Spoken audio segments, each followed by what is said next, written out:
अब आप सिचुएशन ये देखिए कि इस वक्त भारत में 125 कंट्रीज के रिप्रेजेंटेटिव्स मौजूद हैं। और पाकिस्तान की खबर यह है कि यहाँ पे 57 अटैक्स हुए हैं 48 आवर्स के अंदर। हमने देखी और किस तरह से रिसीविंग हुई, बड़ा पुरतपाक इस्तकबाल किया गया। हमारा एक ही मुल्क है, दुश्मन मुल्क, अच्छा वो है इंडिया। जैसे ही डोनाल्ड ट्रंप आए तो खबरें आना शुरू हुई कि पाकिस्तान पर सफरी पाबंदियां आयद हो सकती हैं। मैंने आपसे सवाल किया था, भारत इस वक्त पूरी दुनिया के डिप्लोमेटिक हब कैसे बना हुआ है। आप इससे अंदाजा कीजिए कि 125 कंट्रीज, 125 कंट्रीज इस वक्त उनके रिप्रेजेंटेटिव्स इंडिया में मौजूद हैं। यहाँ से अब आप अंदाजा लगा लें, यहाँ से अंदाजा लगाएं वेयर डू वी स्टैंड। और पाकिस्तान की लीडरशिप बिल्कुल साइलेंट है। आप इन दौरों को भारत के वस्ती एशियाई ममालिक के बढ़ते हुए ताल्लुकात के पस मंजर में कैसे देखते हैं? ये बहुत बड़ा चैलेंज होता है, इसको सिर्फ इंटरनली नहीं निपटा जा सकता। इस वक्त बैरूनी चैलेंज बहुत बड़ा है, तो इसके लिए हमें बहुत अच्छी प्लानिंग करनी होगी। हमारा वो हम सस्टेन नहीं कर सकते। अफगानिस्तान का जो प्रॉब्लम हो गया, 90s में सिविल वॉर होती रही, फिर तालिबान आ गए 1996 में, फिर सिविल वॉर रही, तो स्टेबिलिटी नहीं आई। और कोई फॉरेन मिनिस्टर्स चलते चले आ रहे हैं वहाँ पर, प्राइम मिनिस्टर्स वहाँ पर पहुँच रहे हैं, वहाँ पर जो नेशनल सिक्योरिटी एडवाइजर्स हैं दुनिया के पहुँच रहे हैं, और CIA से लेकर MI6 तक जितनी दुनिया की बड़ी बड़ी एजेंसीज हैं उनके स्पाई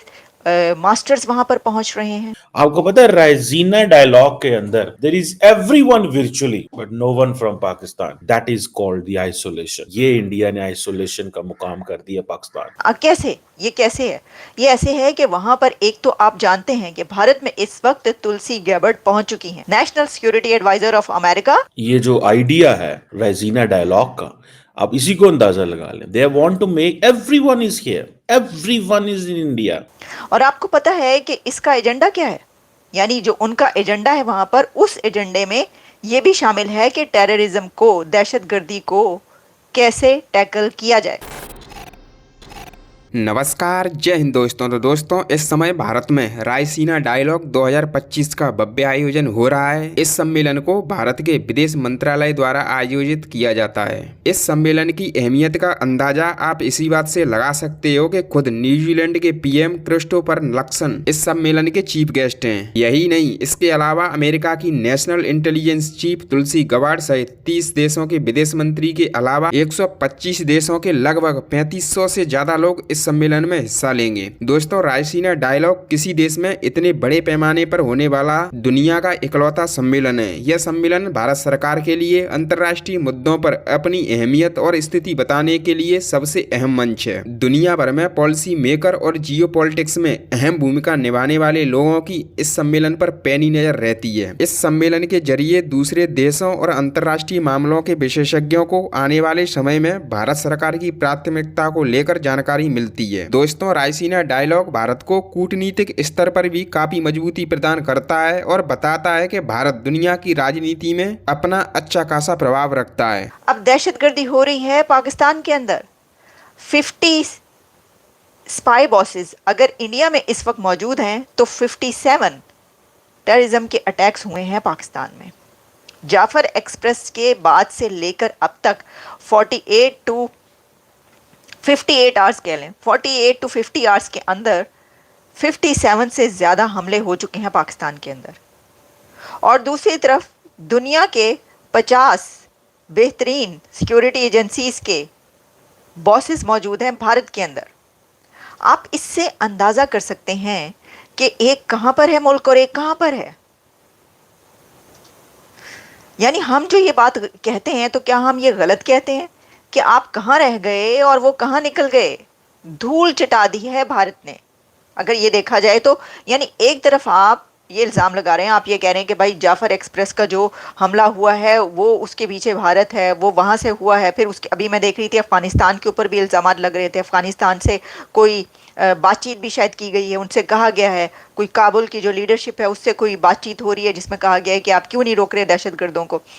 लेकिन भारत में इस वक्त ज़बरदस्त किस्म की, इंडिया में बहुत एक आला किस्म की जिसे कहते हैं ना, वहाँ पे माहौल तैयार हुआ है। और वो कैसे कि रायसीना डायलॉग हो रहा है वहाँ पर, 10th एडिशन है मेरा ख्याल है राइजीना डायलॉग का। उसके अंदर पूरी दुनिया की लीडरशिप वहाँ पर मौजूद है। मैं आपको भी बताती हूँ कौन कौन पहुँचा है वहाँ पे। वहाँ पे जो है वो मीटिंग्स हो रही हैं, वहाँ पर दुनिया के जो अथॉरिटीज़ हैं वो पहुंचकर भारत का साथ दे रही हैं। जैसे मैंने कहा, मैंने खुद पढ़ा है, खुद देख, ये मैं आपको सही एग्जैक्टली सही मैं आपको इन्फॉर्मेशन दे रही हूँ कि जो तुलसी गैबर्ट हैं वो जो भारत पहुंची हैं उसमें जो उनका एजेंडा है उसके अंदर वहाँ पर जो दहशतगर्दी भारत के खिलाफ होती है उसको कैसे रोका जाए ये भी उस एजेंडे में शामिल है और ऑब्वियसली वो तो बात करेगा। अच्छा देखिए, अब इसी दौरान जब ये सब कुछ भारत में हो रहा है तो उससे पहले जो जाफर एक्सप्रेस का हुआ है सिचुएशन, तो ये तो हो नहीं सकता ना कि वहाँ पर ये डिस्कस ना हो या इस तरह की कोई सिचुएशन वहाँ पर डिस्कशन में ना आए कि जी कि वहाँ पर जो है ये हो रहा है या इस तरीके से।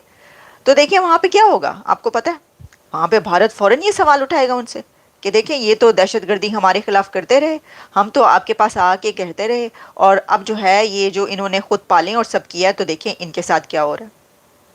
तो जो सवाल वहाँ से उठाया जा रहा है कि देखिए जब आप किसी को ये कहते हैं ना कि जी हमारे साथ ज्यादती हो रही है या हमारे मुल्क में दहशतगर्दी हो रही है या इसको जो है हम कैसे ख़त्म करें या आप हमारा साथ दें, जैसे कि मैंने पहले बताया था कि जब वो यूनाइटेड नेशंस की सिक्योरिटी काउंसिल में बात हुई कि जी पूरी दुनिया उस वक्त मिलकर किसी कंट्री का साथ देती है जब आप इसी तरीके से जैसे भारत ने पूरी दुनिया के लीडर्स को जमा किया हुआ है। हेड ऑफ द स्टेट्स इस वक्त वहाँ पर मौजूद है, 125 कंट्रीज मौजूद है वहाँ पर इस वक्त, 125 कंट्रीज के रिप्रेजेंटेटिव्स और जो सिक्योरिटी एजेंसीज के हेड्स हैं वो अलग से हैं।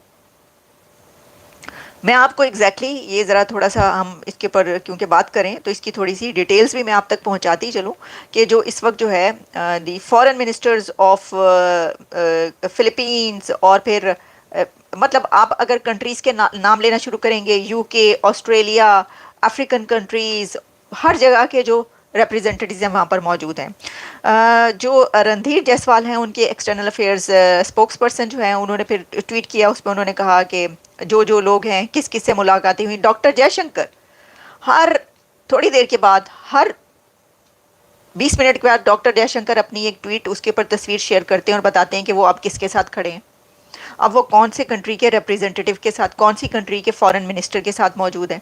फिर जो राजनाथ सिंह साहब हैं उनकी भी तस्वीरें शेयर हो रही हैं कि तुलसी गैबर्ट के साथ कैसे उनकी जो है वो मुलाकातें हो रही हैं।